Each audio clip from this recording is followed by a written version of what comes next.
today is we're installing a 3-tap for Fred FR5 ED, and we're going to build him a 3-tap combination of an American Sankey and homebrew setup using 2 ball lock kegs.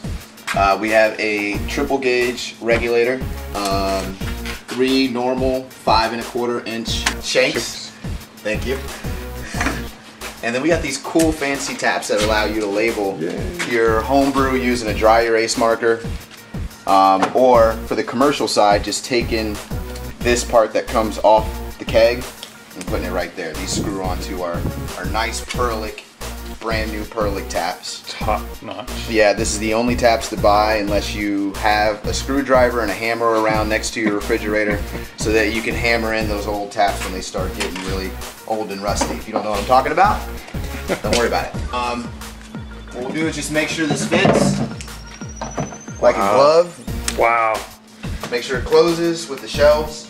And so what you have here is a level shelf, and you want to make sure that it's level because kegs, if they're not level, you're not getting all of the beer out of this keg. Oh, that's just wrong.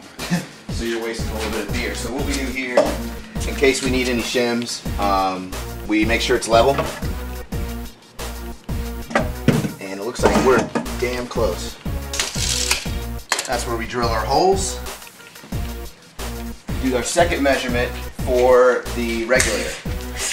This is probably one of the most difficult parts because there are coolant lines that go in the middle or on the sides of the refrigerator. Really? And if you puncture one of those, you're you're gonna hear a tss, and the refrigerator's done. You're done.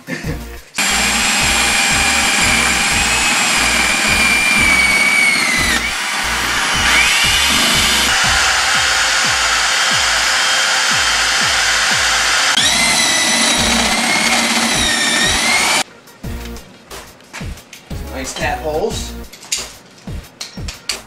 Second set of holes are the gas line holes.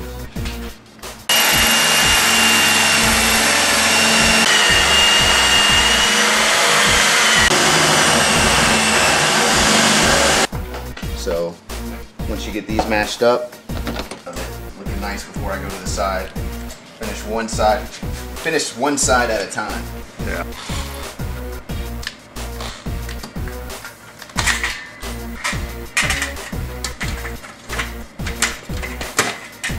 Perfect.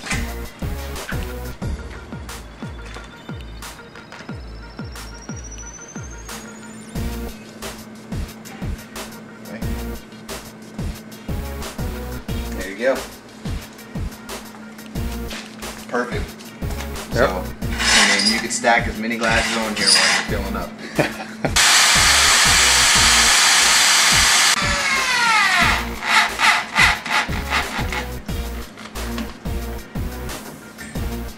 Alright, regulator on.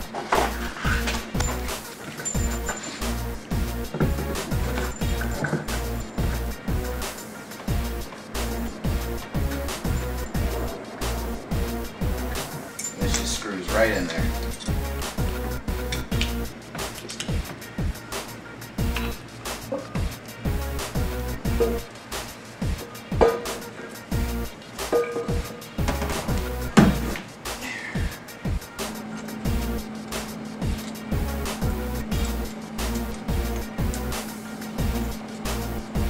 Now this is still my testosterate, but it has been upgraded, converted to a pub hub.